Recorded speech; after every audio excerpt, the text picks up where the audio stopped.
The sound of Samantha's hand striking my face echoed through the dining room like a gunshot. For a moment, everything went silent. The turkey sat cooling on the table, surrounded by all the traditional Thanksgiving dishes I'd spent hours preparing. My cheek burned with the sting of her slap, but what hurt more was the familiar shame washing over me as I stood there trembling in front of my entire family. The pain wasn't just physical. It was the crushing weight of humiliation, the knowledge that once again I had been reduced to nothing more than a punching bag in my own son's home. The handprint on my face felt like a brand marking me as someone who could be struck without consequence, without protection, without anyone caring enough to stop it. I'm Dorothy Williams, and I'm 67 years old. 3 years ago, I thought moving in with my son Robert and his wife Samantha after my husband passed would be a blessing. I thought I'd spend my golden years helping raise my grandson Jake, sharing stories and feeling useful again. I never imagined I'd become a prisoner in what should have been my sanctuary. The irony wasn't lost on me. I had raised Robert to be kind, respectful, and protective of those who couldn't protect themselves. I had taught him that family meant safety. That home was where you could always find love and acceptance. Yet here I was, living in constant fear of the very people who should have been my refuge. But on that Thanksgiving Day in 2024, as I stood there with my face stinging and tears threatening to spill, something extraordinary happened. Something that would change everything. In that moment of despair, when I felt more alone than I had ever felt in my 67 years on this earth, salvation was about to come from the most unexpected source. It would come not from the adults who should have protected me, not from the systems that were supposed to keep elderly people safe, but from a 16-year-old boy who had been watching, planning, and preparing to risk everything to save his grandmother. My 16-year-old grandson, Jake, suddenly stood up from his chair, his face pale but determined. His voice, usually soft-spoken and respectful, cut through the tension like a blade. He told everyone to stay seated, that he had something important to announce. The way he spoke with such unexpected authority made even Samantha freeze mid-rant.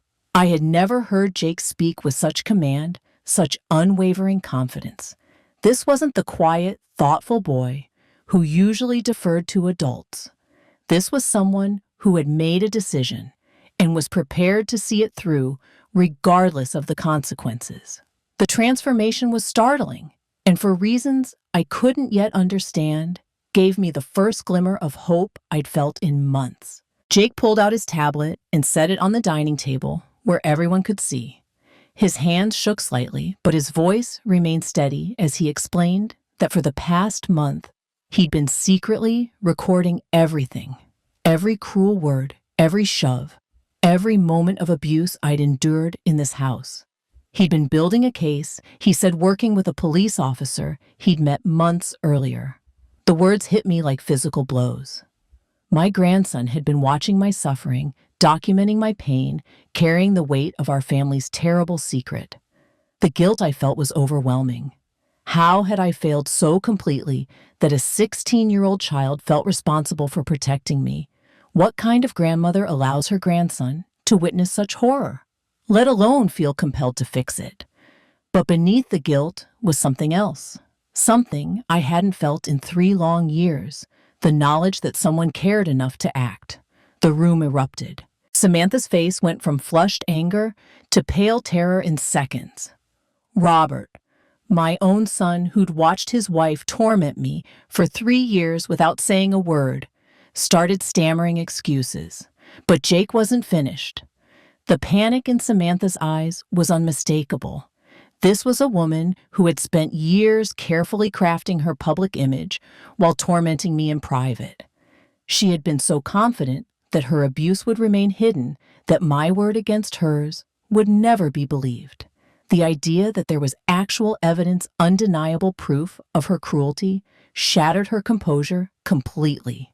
For the first time since I'd moved into this house, I saw fear in her eyes instead of contempt. He pressed play on a video, and suddenly, we were all watching Samantha, screaming at me to scrub the kitchen floor again, because she found an imaginary spot. We watched her grab my arm so hard it left bruises, saw her dump my freshly folded laundry on the floor out of spite. Most damning of all, we watched Robert walk past these scenes, sometimes even laughing along. Seeing my life played back on that screen was surreal and devastating. There I was, a woman who had once taught children to love learning, who had been respected in my community, who had raised a son and loved a husband for over 4 decades. In those videos, I looked broken, defeated, like a shell of the person I used to be. But more heartbreaking was watching my son's face as he saw himself enabling my torment. There was no denying his complicity when it was right there in high definition. Then Jake did something that still takes my breath away. He calmly took out his phone and called someone. Within minutes, we heard car doors slamming outside. Jake had arranged for Officer Davis to be nearby waiting. The same officer who'd helped him when he got lost months earlier, the one person Jake had trusted with our family's terrible secret. The sound of those car doors was like thunder to my ears. After 3 years of silence, of hidden suffering, of being told that no one would believe me or care, help was finally coming. Jake hadn't just gathered evidence. He had coordinated a rescue. My teenage grandson had orchestrated what the adults in my life had failed to do. He had brought justice to our door. As I watched my grandson protect me, with the kind of courage I'd forgotten existed, I realized that sometimes salvation comes from the most unexpected places. Sometimes it takes a child to show adults what justice looks like. The reversal was complete and profound. The grandmother who was supposed to protect and guide had become the protected. The child who should have been learning about the world from his elders was instead teaching them about moral courage, about standing up for what's right, regardless of the personal cost. Jake had shown more integrity and bravery in one moment than the adults around him had shown in 3 years. Have you ever witnessed a moment when someone surprised you with their incredible bravery? Share your thoughts in the comments below. I'd love to hear from you.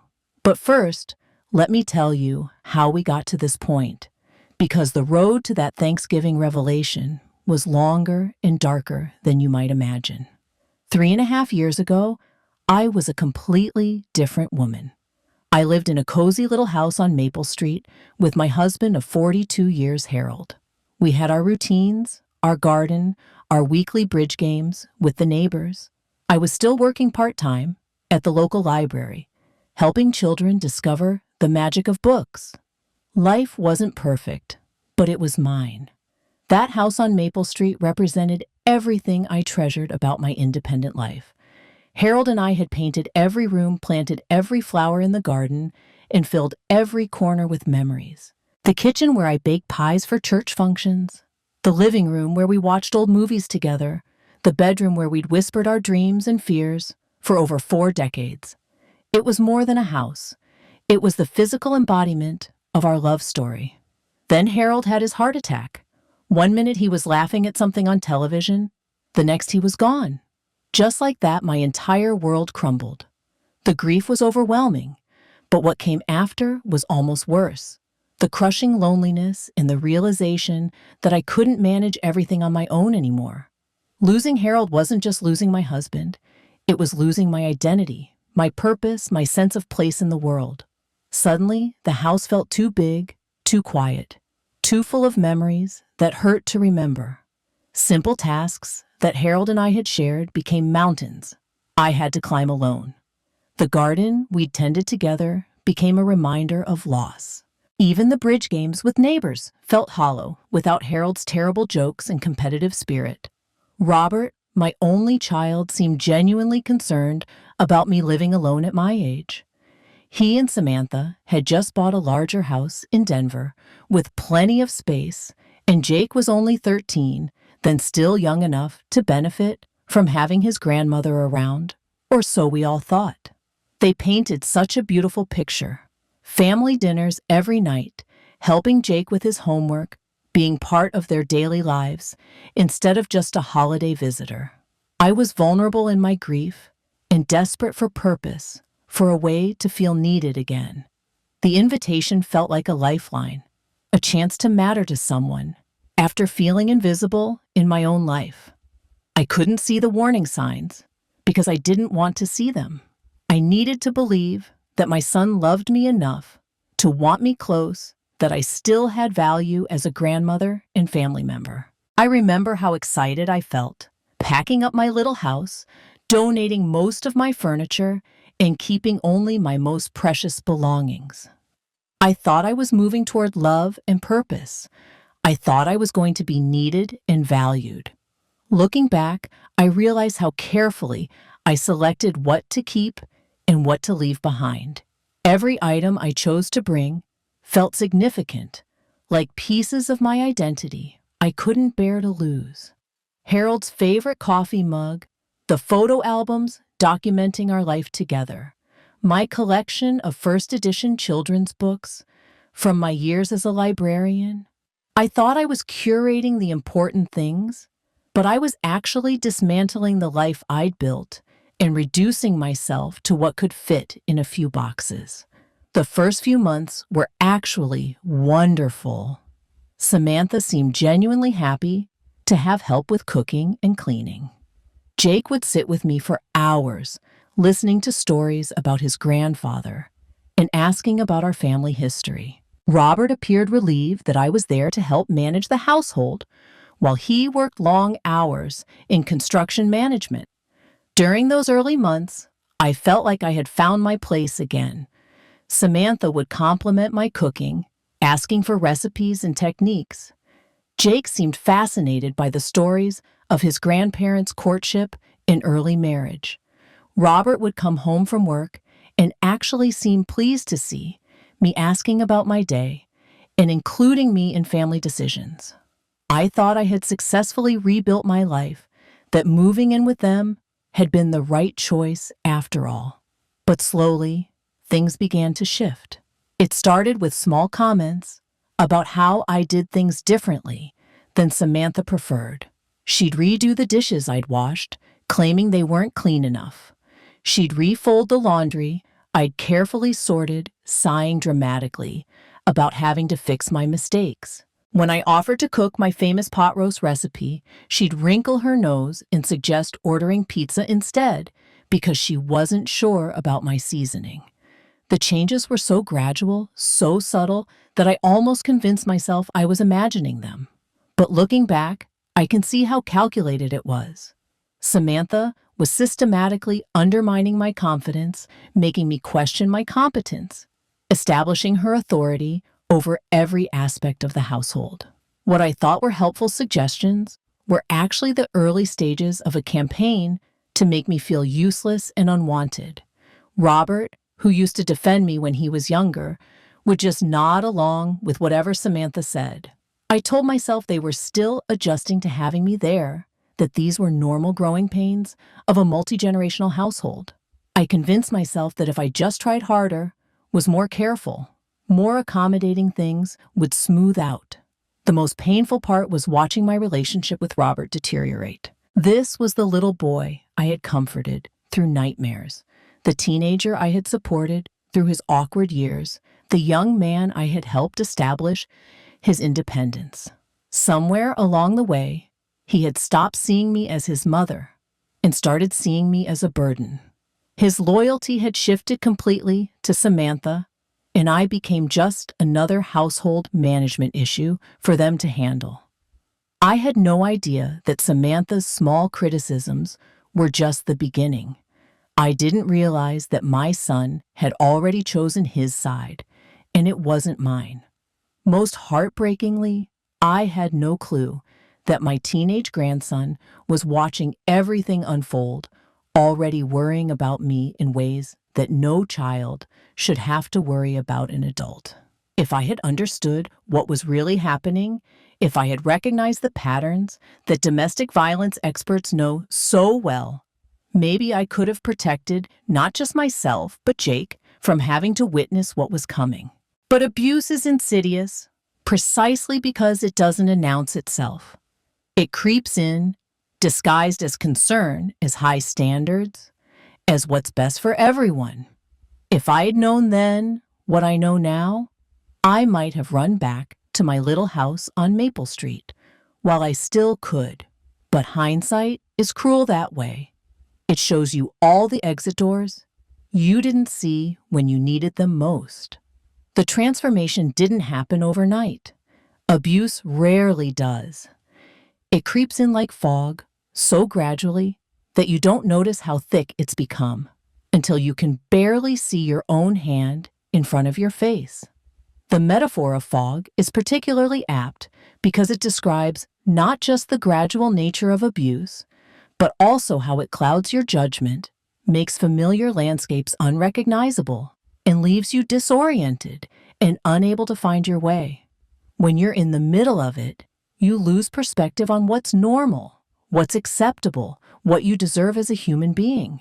About 6 months after I moved in, Samantha started implementing what she called house rules.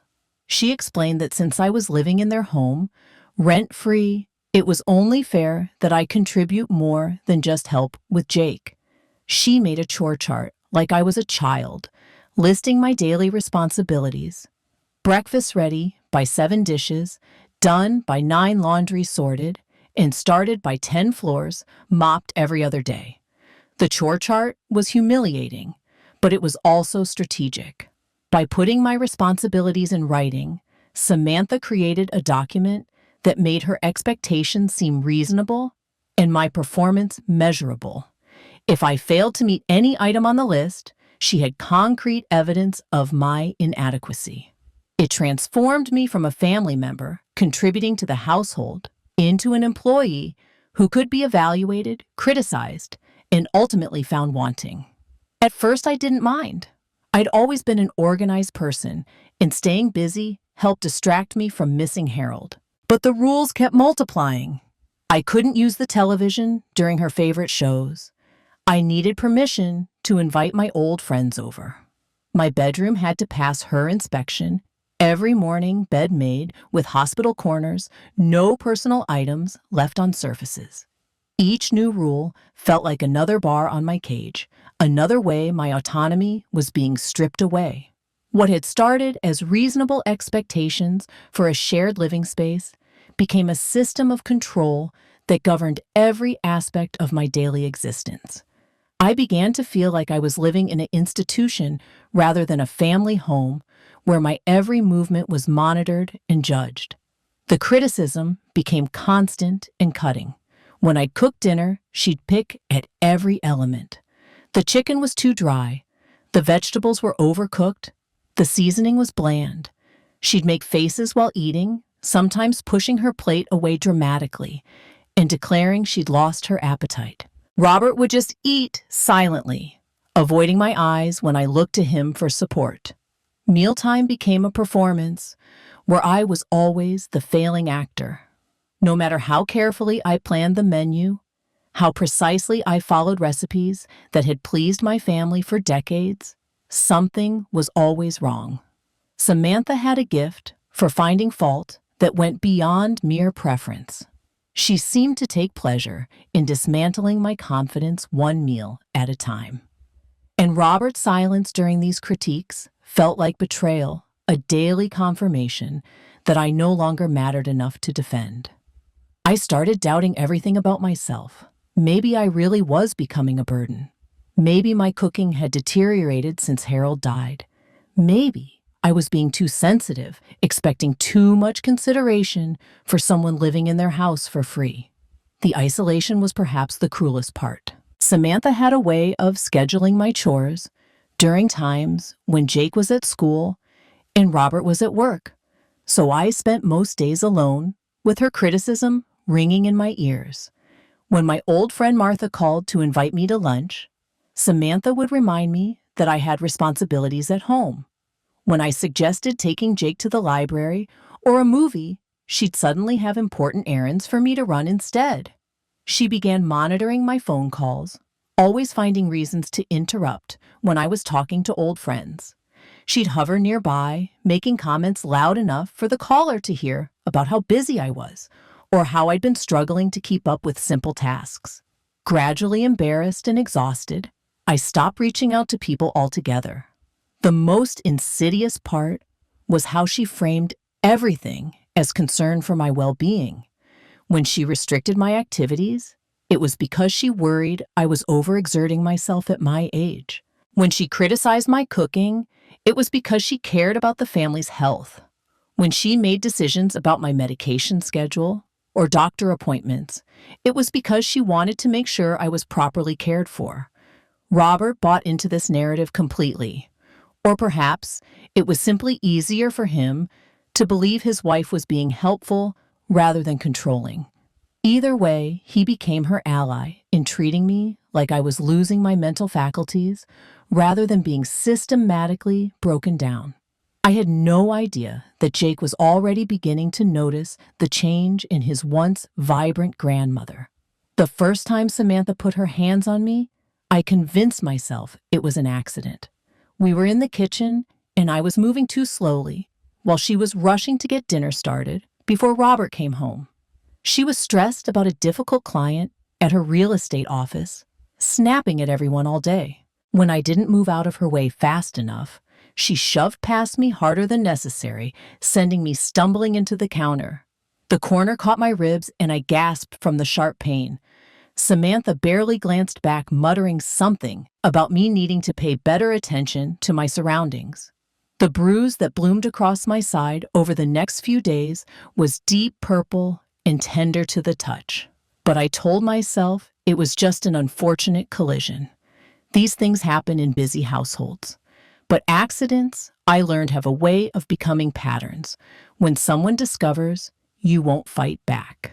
The next incident happened during one of my so-called bedroom inspections. I'd forgotten to dust the windowsill, a mistake Samantha discovered during her morning rounds. Her voice rose as she berated me about laziness and disrespect, and when I tried to apologize and reach for the dust cloth, she grabbed my wrist and twisted it hard. The pain shot up my arm like electricity. I cried out, and she immediately released me. But the damage was done, both physically and emotionally. She didn't apologize. Instead, she told me that if I was going to act like a child who needed constant supervision, maybe I should be treated like one. That's when I realized Robert knew. He had to know. The walls in that house weren't thick, and Samantha wasn't exactly quiet when she was angry. But when I emerged from my room that morning, with red marks around my wrist, he said nothing.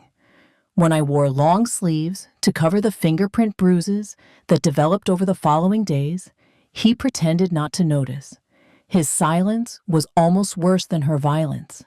This was my son, the boy I'd rocked through nightmares and cheered at Little League games. The man I'd helped through his divorce from his first wife, the one I'd babysat Jake for whenever he needed support.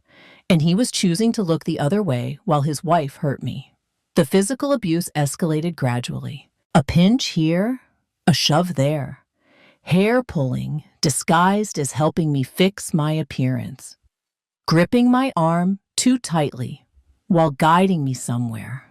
Each incident was small enough to explain away, brief enough that I questioned whether it had really been as bad as it felt. But Jake was 16 now, more observant, more aware of the undercurrents in his own home. I started catching him watching me with worried eyes when he thought I wasn't looking. Once I found him staring at a bruise on my forearm that had turned an ugly yellow-green color. When our eyes met, we both looked away quickly, but I knew he'd seen it. I had no idea he was already planning to do something about it. By the third year, my life had shrunk to the size of a prison cell, even though I was living in a 4-bedroom house. Every morning, I'd wake up with my stomach already knotted with anxiety, wondering what would set Samantha off that day. Would it be the way I folded the towels? The speed at which I served breakfast? Some imaginary slight I hadn't even realized I'd committed? The verbal attacks were relentless. She had a gift for finding the words that would cut deepest. She'd mock the way I walked, calling me shuffling and pathetic. She'd criticize my appearance, suggesting I was letting myself go and embarrassing the family. When I'd try to share memories of Harold or stories from my years as a librarian, she'd roll her eyes and tell me nobody wanted to hear about the good old days from someone who couldn't even remember where she'd put her glasses. The physical abuse became routine, woven into the fabric of daily life so seamlessly that it almost felt normal. A hard pinch while passing me in the hallway, deliberately bumping into me while I was carrying something fragile, then blaming me for being clumsy when it broke, grabbing my shoulders and shaking me when I didn't respond quickly enough to her instructions. She had a particular talent for timing these attacks when Robert and Jake weren't around to witness them. She'd wait until Robert left for work and Jake went to school. Then the real torment would begin. She'd force me to clean things that were already clean, berating me the entire time about my inadequate technique. She'd go through my belongings, throwing away items she deemed unnecessary, including photos of Harold and letters from old friends. The isolation was complete by then. I hadn't spoken to any of my former friends in months. Samantha had convinced me they were just being polite when they called that I was bothering them with my neediness. She monitored my mail, intercepting letters and packages, claiming she was protecting me from scams and solicitors. My world had narrowed to the four walls of that house and the increasingly unpredictable moods of my tormentor. The worst part was how she'd switch personalities the moment Robert or Jake came home. She'd become the concerned daughter-in-law again, fussing over me, asking if I needed anything, commenting to the family about how worried she was about my declining health and mental state. She'd point out how forgetful I'd become, how I seemed confused about simple tasks, how maybe it was time to consider assisted living facilities for my own safety. Robert would nod along, sometimes adding his own observations about my supposed deterioration. I felt like I was disappearing, becoming invisible, even to myself. Some days I'd catch my reflection in the mirror and barely recognize the frightened, hollow-eyed woman staring back at me. But Jake was watching, even when I thought I was successfully hiding my pain. My 16-year-old grandson was piecing together the truth about what was happening to me in my own son's house. Jake had always been a perceptive child, but at 16, his awareness had sharpened into something almost protective. I started noticing how he'd linger in the kitchen after school doing homework at the table, instead of retreating to his room like most teenagers. At first, I thought he just enjoyed my company, but I began to realize he was positioning himself as a witness. What I didn't understand at the time was that Jake was conducting his own informal study of our household dynamics. He was old enough to recognize patterns, smart enough to understand that what he was witnessing wasn't normal family conflict, and brave enough to start thinking about solutions. His presence in common areas wasn't coincidental. It was strategic. He was creating opportunities to observe and document even before he had the technology in place to record what was happening. He'd find excuses to be around when Samantha was in one of her moods. If she started raising her voice at me, Jake would suddenly appear asking about dinner or needing help with an assignment. His presence would force Samantha to dial back her aggression, at least temporarily. She couldn't maintain her caring daughter-in-law facade while screaming at his grandmother. Jake's interventions were subtle but effective. He had learned to read the signs of an impending explosion, the tightness in Samantha's jaw, the particular edge to her voice that preceded her worst outbursts. His timing was remarkable for someone so young. He would materialize just as situations were escalating, providing me with a shield I didn't even realize I desperately needed. Looking back, I understand that Jake was already protecting me in the only way he could, by making himself a consistent witness to what was happening in our home. I noticed him watching me more carefully too. When I'd wince from pain or move gingerly because of a fresh bruise, his eyes would follow my movements with concern. Once after Samantha had twisted my arm during one of her cleaning inspections, Jake asked me directly if I was okay. The question was loaded with meaning, and we both knew it. I told him I was fine, that I just bumped into something, but the look in his eyes told me he didn't believe a word of it. He started taking photos of me, more often casual shots he claimed were for a school project about family history. But I noticed he'd always take them after particularly bad days, when the evidence of Samantha's treatment was visible on my face or arms. At the time, I thought he was just being a loving grandson, wanting to document our time together. Jake also began asking subtle questions about my life before moving in with them. He'd want to hear stories about my independence, about the house Harold and I shared, about my work at the library. Sometimes, when Samantha wasn't around, he'd ask me directly if I missed my old life. The way he asked these questions felt like he was gathering information, though for what purpose I couldn't imagine. His behavior toward his parents started changing too. The easy affection he'd always shown his father became more reserved. He'd answer Robert's questions politely, but without enthusiasm. With Samantha, he maintained basic courtesy, but nothing more. The warmth that had existed between them when he was younger had evaporated entirely. Most telling of all, Jake started spending more time out of the house. He joined additional school clubs, volunteered for extra shifts at his part-time job at the local grocery store, and found reasons to study at friends' houses.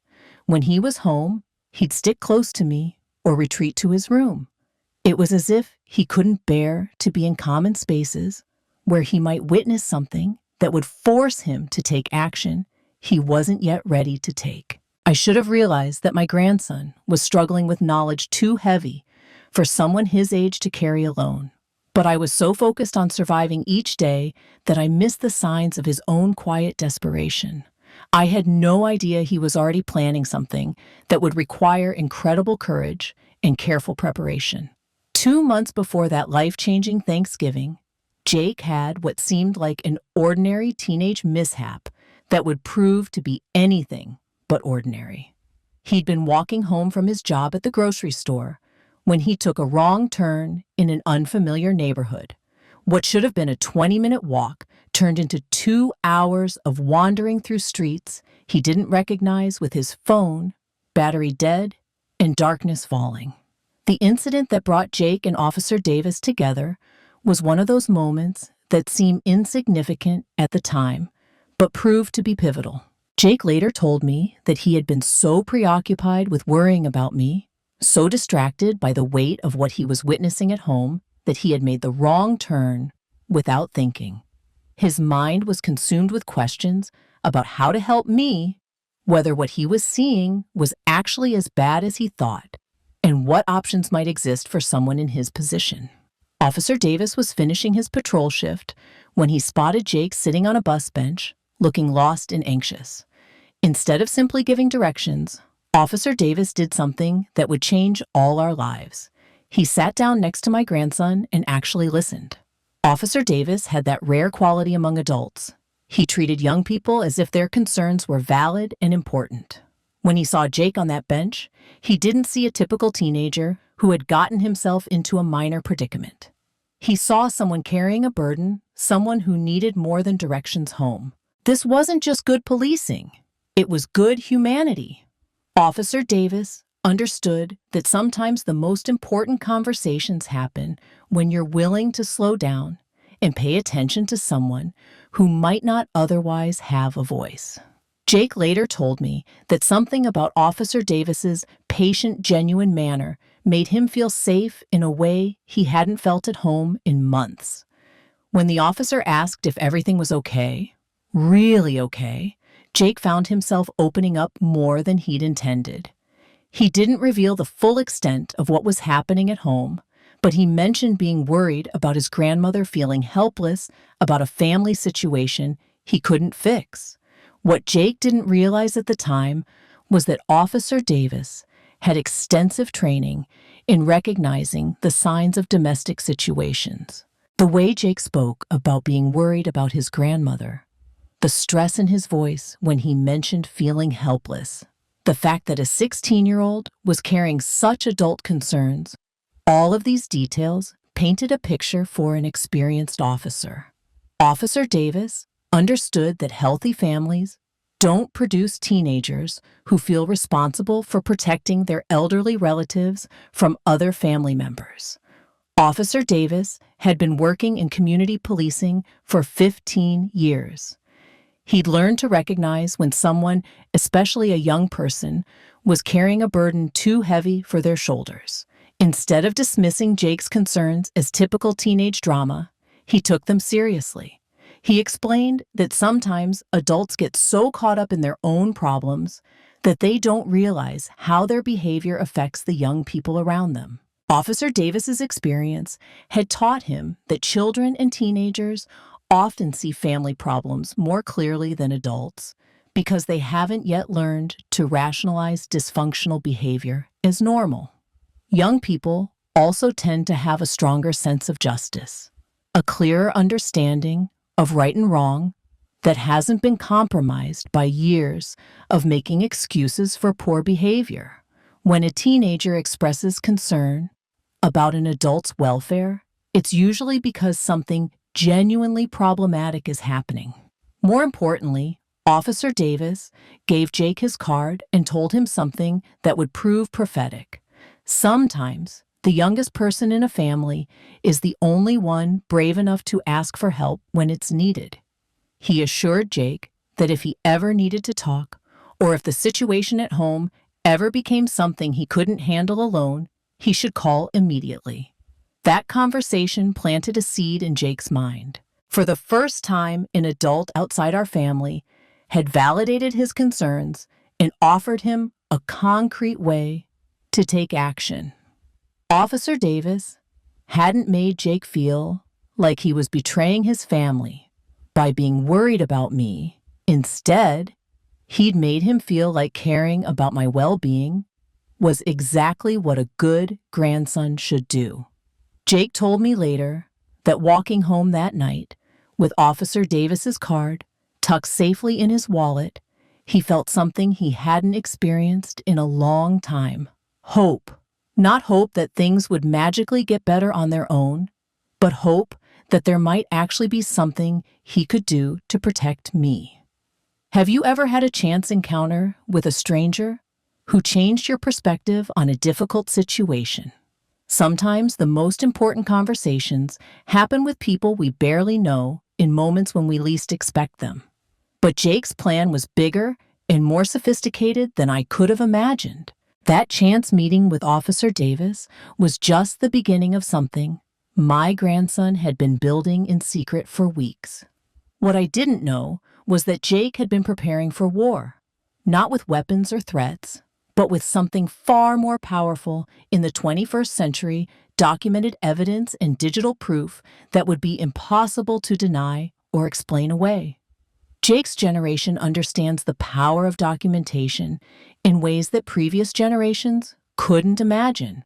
They've grown up in a world where everything can be recorded, where evidence can be stored in multiple locations, where the truth can be preserved, despite attempts to hide or deny it. Jake instinctively understood that in a situation where it would be his word against adults, he needed more than just testimony. He needed proof that couldn't be disputed, evidence that would speak for itself. In the weeks following his conversation with Officer Davis, Jake had transformed himself into a careful investigator. He'd researched domestic abuse laws, learning about what constituted evidence and how to properly document incidents. He'd watched YouTube videos about audio and video recording, figuring out the best angles and lighting to capture clear footage with his tablet and phone. The depth of Jake's research was remarkable for someone his age. He didn't just decide to start recording randomly. He educated himself about legal requirements, technical specifications, and proper documentation procedures. He learned about chain of custody, about the importance of timestamps, about creating backups to prevent evidence from being destroyed. Jake approached this project with the same methodical attention to detail that he brought to his schoolwork, understanding that sloppy evidence gathering could undermine the entire effort. Most impressively, he developed a system. Jake had discovered that our home's layout worked in his favor for covert recording. The kitchen, living room, and main hallway all had spots where he could position devices to capture both audio and video without being obvious. He learned to hide his tablet behind decorative objects, angle his phone to record while appearing to use it normally, and even use his laptop's camera to document incidents from his bedroom when doors were left open. Jake's technical ingenuity was impressive, but what struck me most when I learned about his methods was how carefully he had studied our house. He knew which corners had the best acoustics, which angles would capture the most comprehensive view of incidents, which locations would allow him to record without being detected.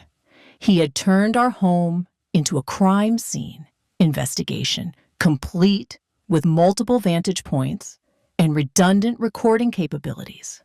But Jake was smart enough to know that a few random recordings wouldn't be enough. He needed patterns, consistent documentation that showed this wasn't isolated incidents, but systematic abuse. So he created what he called his evidence schedule. For an entire month, he recorded everything he could safely capture. Samantha screaming at me about imaginary mistakes, her grabbing my arms hard enough to leave marks, Robert walking past these scenes without intervening, sometimes even encouraging her behavior. The systematic nature of Jake's evidence gathering revealed something crucial about the abuse I was suffering. It wasn't random or emotional outbursts, but a deliberate pattern of control and intimidation. By documenting incidents over an extended period, Jake was able to show that Samantha's behavior was consistent, calculated, and escalating. This wasn't a stressed woman having bad days. This was someone who had made cruelty a daily practice. The technical aspects of his plan were remarkable for a 16-year-old. He'd set up cloud storage to back up everything, ensuring that even if his devices were discovered and destroyed, the evidence would remain safe. He'd learned to compress video files and organize them by date and severity. He'd even started keeping a written log documenting incidents he couldn't record, complete with dates, times, and descriptions of what had occurred. Jake's organizational skills rivaled those of professional investigators. He created categories for different types of abuse, cross-referenced video evidence with written documentation, and maintained multiple backup systems to ensure nothing could be lost. His written log was particularly detailed, noting not just what happened, but also context, what had triggered each incident, how long it lasted, whether there were witnesses, and what the aftermath looked like. He was building a comprehensive case file that would be difficult for any lawyer to dismiss or discredit. Jake had also been building his relationship with Officer Davis during this time. He'd call every few days, ostensibly just to check in, but really to provide updates on the situation at home. He was careful never to explicitly accuse his parents of crimes over the phone, but he painted a clear picture of a grandmother in distress and a family dynamic that was becoming increasingly dangerous. Officer Davis, to his credit, recognized what Jake was really telling him and began preparing for the inevitable moment when the situation would escalate beyond what a teenager could handle alone. He'd started researching our family, understanding the legal complexities of elder abuse cases, and positioning himself to respond quickly when Jake finally made the call for help. The most heartbreaking part was that Jake was carrying this enormous burden completely alone. He couldn't tell his friends without betraying family secrets. He couldn't approach his father, who was clearly complicit. He couldn't even confide in me, knowing it would put me in danger and potentially jeopardize his carefully laid plans. My 16-year-old grandson was single-handedly orchestrating a rescue operation, and I had no idea it was happening. Thanksgiving morning, 2024 started like every other day in that house, with me walking on eggshells, trying to anticipate Samantha's mood and avoid triggering her anger. But there was an extra layer of tension in the air. Because we were expecting guests, Robert's sister Linda and her husband Mike were driving up from Colorado Springs for dinner. The presence of guests always made Samantha more volatile, not less. She wanted everything to be perfect, which meant the pressure on me was exponentially higher. But guests also represented danger for her carefully constructed facade. Linda knew me from before I moved in with Robert and Samantha. She remembered the confident, capable woman I used to be.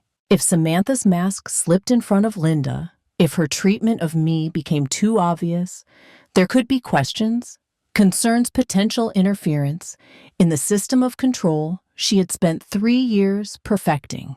Samantha had been increasingly agitated all week about hosting family. She'd made it clear that everything had to be perfect. And of course, perfection was my responsibility. The house needed to be spotless, the meal needed to be flawless, and I needed to be invisible unless specifically needed. She'd reminded me multiple times that if I embarrassed her in front of Robert's sister, there would be serious consequences. The threat of consequences had become Samantha's favorite tool of control. She never specified what these consequences would be, which made them more frightening than explicit threats. I had learned that disappointing Samantha could result in days of silent treatment, increased physical aggression, or new restrictions on what little freedom I had left. The ambiguity was intentional. It kept me in a constant state of anxiety, never knowing exactly what punishment might be coming, but always expecting something. I'd been cooking since 5 in the morning. Turkey stuffing, mashed potatoes, green bean casserole, cranberry sauce, and 3 different pies. My arthritis was acting up from all the prep work, but I didn't dare complain. Jake had offered to help several times, but Samantha shooed him away, insisting that I needed to prove I could still handle my responsibilities. Around noon, when Linda and Mike arrived, Samantha transformed into her public persona. She was gracious and charming, fussing over me in front of our guests, commenting on how grateful the family was to have me there to help with the cooking. She made sure to mention how much I enjoyed staying busy, how cooking gave me purpose, how worried they all were about keeping me active and engaged. But I could see the real Samantha lurking just beneath the surface. Her smiles were too bright, her voice too cheerful. She kept shooting me warning looks when she thought the guests weren't watching. When I moved too slowly, carrying dishes to the table, I caught her jaw clenching with barely contained irritation. Jake had been unusually quiet all day. He'd helped set the table and made polite conversation with his aunt and uncle, but I noticed he kept checking his phone and seemed distracted. At one point, I caught him staring at me with an expression I couldn't quite read, sadness mixed with determination, like someone who'd made a difficult decision and was steeling himself to follow through. The breaking point came when we were serving dinner. I was moving carefully, trying not to spill anything when Linda complimented the meal and asked about my secret for such perfectly seasoned turkey. I started to respond, sharing the technique Harold and I had perfected over decades of Thanksgiving dinners together. But I was moving too slowly for Samantha's liking. She'd been watching me like a hawk all day, and my moment of normal conversation with Linda apparently pushed her over the edge.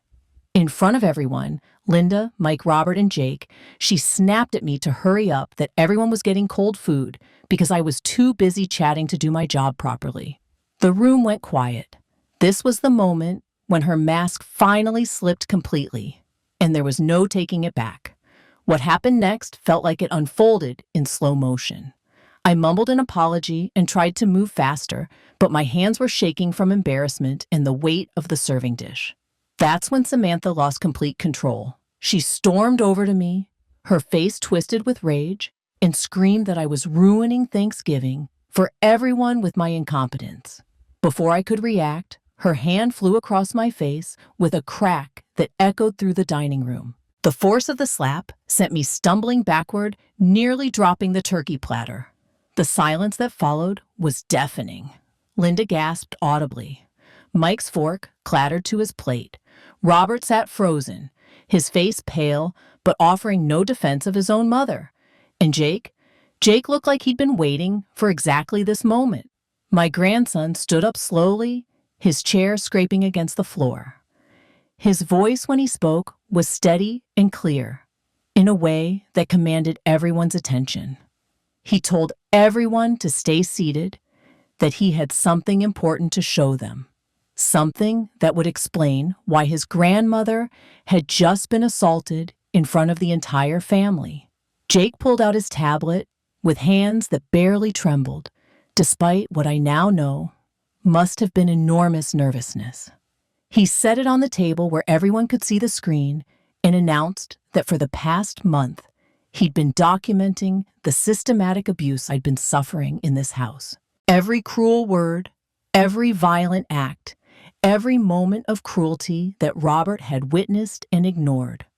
The room erupted in chaos. Samantha's face went from red with anger to white with terror as she realized what Jake was saying. She started babbling denials, claiming Jake was lying, that he was a troubled teenager making up stories for attention. Robert began stammering, trying to minimize what everyone had just witnessed, insisting that family disputes should stay private. But Jake wasn't finished. He pressed play on a video, and suddenly we were all watching Samantha screaming at me to scrub the bathroom floor for the third time because she'd found an imaginary hair. We watched her grab my arm and twist it while berating me about my cooking. We saw Robert walk past these scenes, sometimes laughing along with his wife's cruelty. Video after video played, each one more damning than the last. A month's worth of documented abuse, carefully cataloged and stored safely in the cloud where no one could destroy it. Linda was crying. Mike was visibly angry. Even Robert had stopped trying to make excuses. Then Jake did something that still takes my breath away. He calmly picked up his phone and called Officer Davis, who had been waiting nearby for exactly this call. Within minutes, we heard car doors in the driveway. Jake had orchestrated the entire confrontation, timing it perfectly, so that law enforcement would arrive while the evidence was fresh and witnesses were present. As Officer Davis and his partner walked through our front door, I realized that my 16-year-old grandson had just saved my life. Officer Davis entered our dining room like he'd been expecting this immediate scene. His calm, professional demeanor was a stark contrast to the chaos Jake's revelation had unleashed. He immediately assessed the situation. Me standing there with a red handprint still visible on my cheek, Samantha pale and trembling, Robert looking trapped, and Linda and Mike sitting in stunned silence. Jake handed over his tablet without hesitation, explaining the month-long documentation project he'd undertaken. Officer Davis's partner began taking statements from everyone present, while Davis reviewed the videos. The evidence was overwhelming and undeniable. Hours of footage showing systematic physical and emotional abuse with my own son as a willing participant and enabler. Samantha tried desperately to control the narrative, claiming the videos were taken out of context, that I was difficult to live with, that she'd been at her wit's end trying to care for an elderly woman with declining mental faculties. But her explanations crumbled under the weight of what everyone had just witnessed, both the slap and the documented pattern of abuse. Robert's attempts at damage control were even more pathetic. He insisted he'd been trying to keep the peace, that he hadn't realized how bad things had gotten. that he'd been planning to address the situation after the holidays. His sister Linda cut him off mid-sentence, her voice shaking with disgust, as she told him she'd seen enough to know exactly what kind of man he'd become. The formal arrest happened right there in our dining room, with the Thanksgiving turkey growing cold on the table. Officer Davis read them their rights, while his partner called for backup and social services. Watching my son and daughter-in-law led away in handcuffs was surreal. Part of me felt vindicated, but another part grieved for the family I thought I had. The legal proceedings moved quickly. Jake's evidence was so comprehensive and well-organized that building a case was straightforward. Both Samantha and Robert were charged with elder abuse assault and criminal confinement. The prosecution had dozens of videos, audio recordings, and Jake's detailed, written documentation spanning an entire month. They tried to plea bargain, of course. Their lawyers argued for reduced sentences, claiming first offense emotional stress and a dozen other mitigating factors. But the judge wasn't sympathetic to adults who would systematically torment an elderly woman while intimidating a teenage boy into silence through family loyalty. The sentences were exactly what they deserved: 3 years in prison, each with additional requirements for anger management and psychological evaluation. Robert would also lose his parental rights regarding any decisions about my care or living situation. The court awarded me full custody of Jake, along with control of the house and assets, since I was now his legal guardian. Linda testified as a character witness on my behalf, describing the vibrant, independent woman I'd been before moving into that house of horrors. She told the court that watching me cower from my own son had been one of the most heartbreaking things she'd ever witnessed. Justice. I learned sometimes comes with a price, but it's a price worth paying when the alternative is disappearing entirely. The house felt different the moment Robert and Samantha were led away. Not just quieter, liberated. For the first time in 3 years, I could walk through the rooms without fear, without calculating which path would be least likely to trigger someone's anger. The walls that had felt like a prison suddenly felt like they were breathing again. The change was immediate and profound. Colors seemed brighter, spaces felt larger, even the air seemed easier to breathe. It was as if the house itself had been holding its breath for 3 years, waiting for the source of tension and fear to be removed. I walked from room to room that first night, touching furniture and walls like I was reclaiming territory that had been occupied by enemy forces. This was my space again, my sanctuary, my home. Jake and I spent the first week in a strange sort of shock. We'd talk in normal voices and then catch ourselves still surprised that we could speak freely without consequences. He helped me reclaim spaces that had been off-limits during Samantha's reign of terror. We rearranged furniture, hung pictures I'd been forced to take down, and most importantly, we talked. The conversations Jake and I had during that first week were unlike any we'd shared in years. For the first time since I'd moved in with his family, we could speak honestly about what we'd experienced, what we'd witnessed, what we'd endured. Jake told me about the nights he'd lain awake, listening to Samantha's verbal attacks through the thin walls, about the guilt he'd carried for not acting sooner, about the fear that had consumed him as he watched his grandmother disappearing before his eyes. I told him about the shame I'd felt, the way I'd begun to believe that maybe I deserved the treatment I was receiving, the isolation that had made me question my own worth and sanity. My grandson carried guilt I never wanted him to bear. He apologized repeatedly for not acting sooner, for letting me suffer while he built his case. I had to convince him that his methodical approach had been brilliant, that without his documentation, any accusations would have been dismissed as family drama or elderly confusion. He'd saved us both with his courage and intelligence. Linda became our lifeline during those early weeks. She helped me navigate the legal complexities of becoming Jake's guardian and managing the household. More than that, she helped me remember who I used to be, before 3 years of systematic cruelty had worn me down to nothing. She reminded me of my strength, my independence, my capacity for joy. But staying in that house felt wrong. Too many bad memories lived in those walls. Every room held echoes of Samantha's voice, shadows of moments when I'd been made to feel worthless. Jake agreed. He said the house felt haunted by everything that had happened there. So, we made a decision that felt revolutionary. After years of having no choices at all, we decided to start over somewhere new. I sold the house and most of the furniture, keeping only what brought us joy. With Jake's college plans and my retirement savings, we had enough to make a fresh start anywhere we wanted.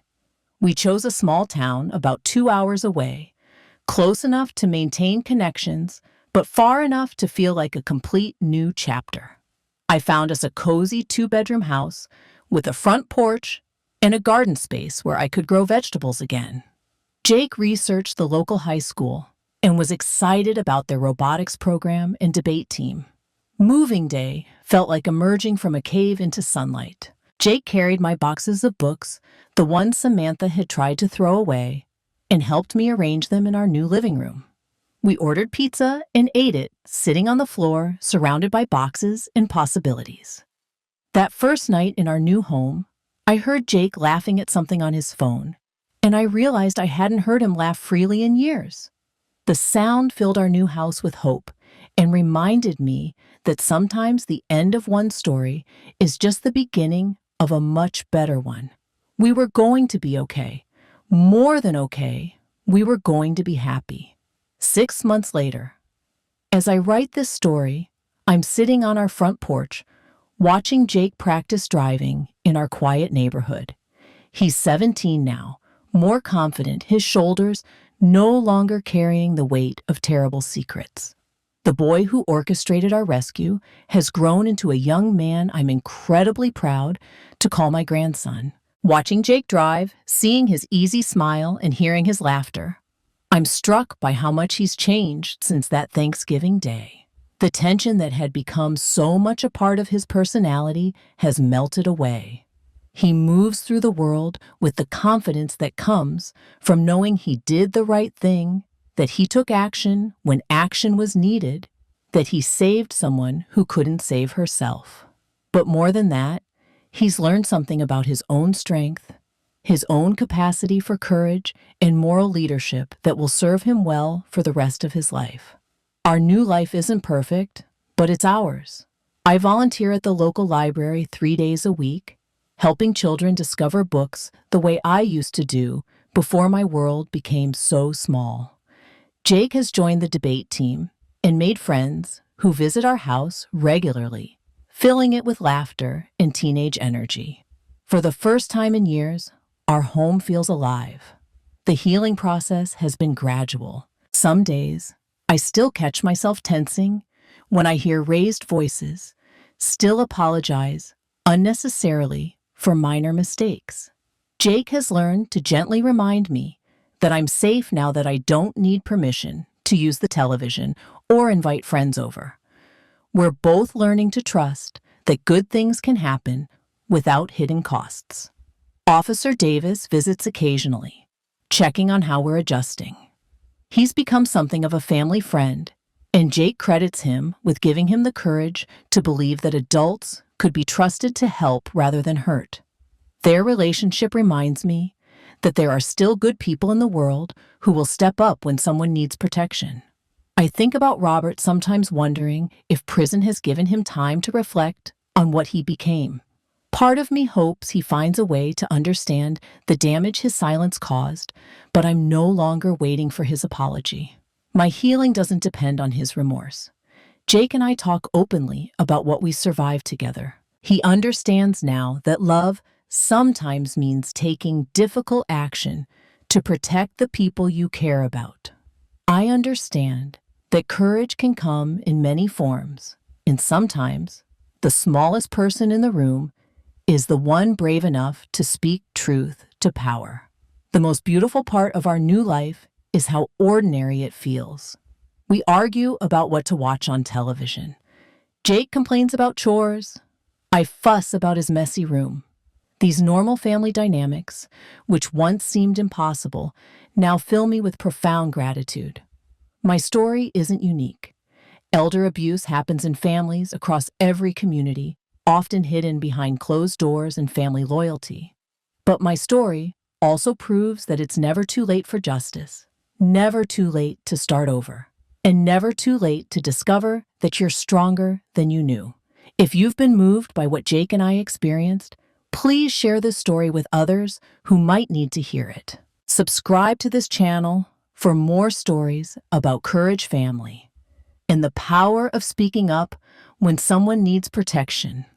And remember, if you or someone you know is facing abuse, there are people like Officer Davis waiting to help. You just have to be brave enough to ask. Sometimes salvation comes from the most unexpected places. Sometimes it takes a child to save the adults.